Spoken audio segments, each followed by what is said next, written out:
Let's talk about the tournament, the Mar del Plata tournament, 23rd Mar del Plata International Chess Tournament, held in Mar del Plata, Argentina, from March 29th to April 15th. And you can see the players there. Go one more time back to the intro screen and have a look at the rundown of all the players that were there. Boris Spassky and Bobby Fischer finishing first and second. Spassky with no losses. Bobby's only loss at the hands of Spassky. David Bronstein, no losses. Bobby's only draw went against Bronstein. All 13 other games, Bobby emerged victorious. We're going to show 4 games tonight. Fredrik Olafsson of Iceland there. Osvaldo Manuel Bassan coming next. Bernardo Wexler with 8.5. René Letelier Martner with 8. Carlos Incuto, Rodolfo Argentino Redolfi, and Alberto Fogelman, all with 6.5. Carlos Beliki and Erich Eliskasis, both with 6. Eliskasis has seen his better days and is fairly well beyond his prime in this tournament. Luis Marini and Jose Luis Alvarez del Monte and Olicio Gadia, all with 4 points, and poor Julio Sadi bringing up the bottom of the cross table with only 2 points.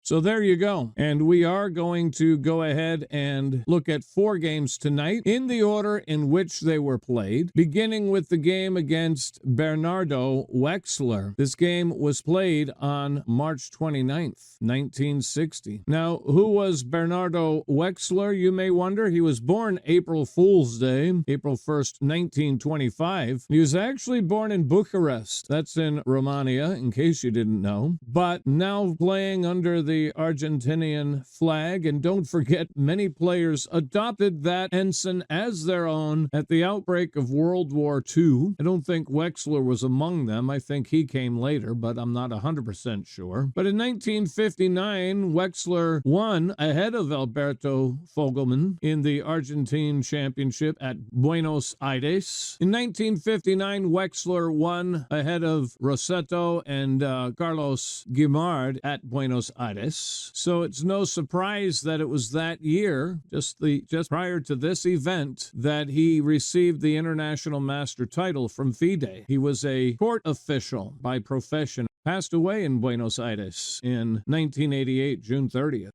He starts the game with d4, to which, without surprise, Bobby replies, knight f6 for the Indian game, c4 and g6, the king's Indian defense. Knight c3, bishop g7, the normal variation. Now e4, d6, knight f3, castles, and bishop e2, the orthodox variation.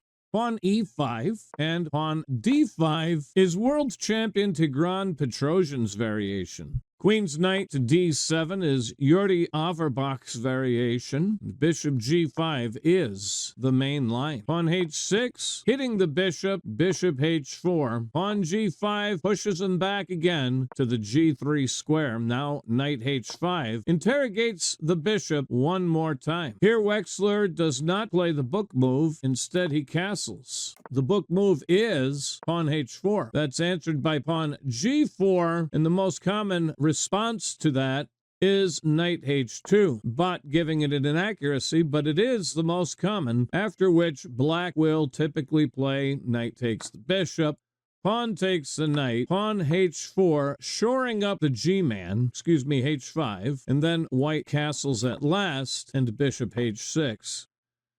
Now, the bot does not care for the knight coming to h2, instead preferring a more centralized knight d2. Or actually, here I guess the bot prefers knight d2 rather than castles. My mistake. Yeah, so knight d2 here is second in popularity, and that's going to be answered by knight f4. Not takes where he can capture and open the file for his rook. Once the knight comes to f4, however, white will castle now that that threat is gone, and after f5, pawn takes the pawn. The queen's knight now takes up its place on f6. 6. Frowned upon some of these by the bot, but these are the more popular lines that have been played in chess history. In this game, Wexler choosing to castle, and Bobby plays knight f4. Now, knight e1 also frowned upon, and the knight better placed, apparently, on the d2 square. But the idea is the same regardless. Get out of the way of the bishop so that it can play to the g4 square.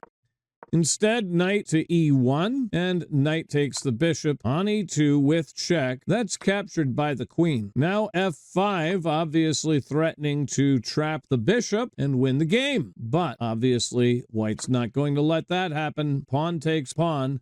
And knight to f6. Now this knight comes to the d3 square, and here again I would prefer knight c2, the bot calling for pawn a4, but I would prefer knight c2 for this knight, looking to play the knight to e3. I get a star.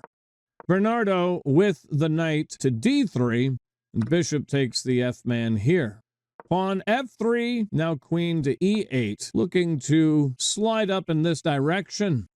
Knight f2 is played, and queen g6. Knight f comes to the e4 square, now g4. Here rook f to e1 is played. Getting a question mark.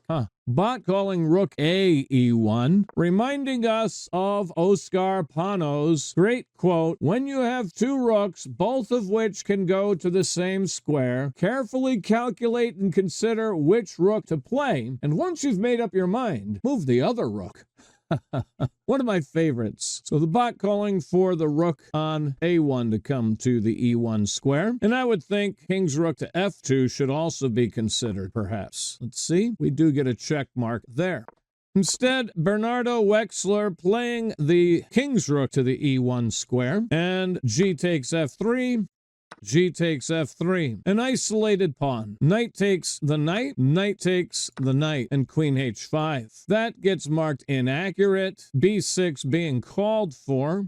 My thought was, I'll play my queen to h5, but I'm going to play the bishop to h3 first. And then, that's marked inaccurate, and then queen h5, or maybe my rook to the f7 square, so that my other rook can come behind to the f8 square. Come back, queen h5, by Bobby. Now the queen's rook comes into play, landing on the c1 square, also held in disdain. And now the aforementioned b6 move. And the idea here is to clamp down and deter c5. Rook c3 is played here. Now pawn a5, pawn b3. And I was wondering about rook a3 here. It feels stronger. See, it's marked as the best. In these lines, it might be prudent to get the king to h1, vacating the g1 square. I'm marked, okay, it changed its mind to a check mark. The idea is to provide a place for the rook to line up with the black king.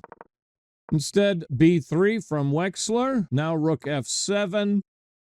Pawn a3, queen's rook f8, now rook back to f1. Getting a question mark. b4 was certainly worth a try here. b4, he's hoping for pawn takes pawn. Probably better to play a4 here. Let's put a4 on here first and see what that gets. Yes, a star. But the idea of b4 is to see if you can provoke pawn takes pawn, and you see that's marked inaccurate and gives white a little bit of a more hopeful line of attack or defense, depending on which angle you want to look at it from. In the game, Wexler with rook f1 and bishop g4 is played here. A remarkable move, saying, please take my bishop and attack my queen. Well, keep in mind, the rook's being captured with checks, so that gains a tempo. We're not going to play something like knight d2, by the way. On knight d2, I'll put the question to that rook. Chase him away. But after pawn takes the bishop, rook takes the rook, is check. Now king to the g2 square, renewing the threat on the queen, but queen g6 moving to safety. And here, bishop f2, interfering with the rook's defense of the rook, and obviously threatening to capture the rook. It gets an inaccuracy. I was thinking h3 to try to shore things up over here.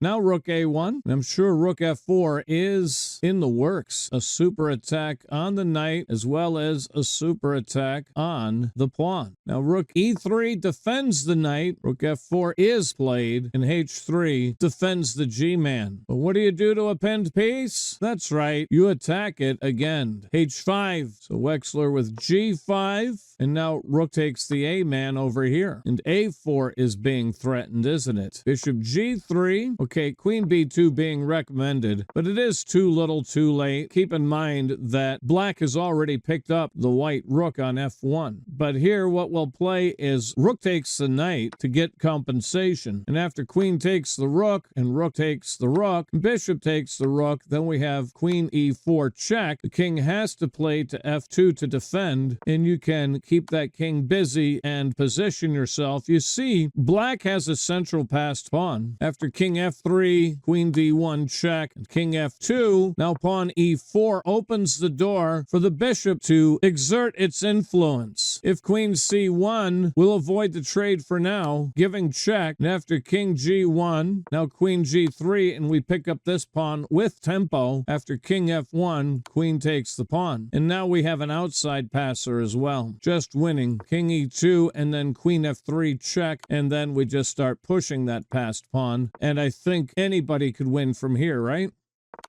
Let's go all the way back now. So after bishop g3 hitting the rook, rook takes the knight here in any case. Rook takes the rook. Now this pawn is undefended, and we have a passed pawn here. So pawn h4, pawn a4, hoping for pawn a3, obviously. Bishop f2, pawn a3 is in fact played, ready to push forward at the right moment. Pawn c5, rook b2, of course, hits the queen, dislodging the queen, which comes to f3 and a2. This pawn becoming quite the menace. And rooks belong behind passed pawns. And so the promotion square X-ray defended by the white rook on a4. So e4 here, hitting the queen. Queen a3, queen f7, super attacking this bishop. And of course, black resigned. Did I say black resigned? White resigned. Sorry about that. Yeah, black made the winning move and resigned. Yeah. Ah, terrible. This tongue has a mind of its own. Right, there's nothing he can do here. If he defends, we just keep improving our position. So, for example, queen e3 to add a defender. The bishop's pinned. Well, I'm going to play queen f5 here, I think. I may even just... you know what? I might have a tactic. You know what the easiest is to do? Is just to trade queens. Hello!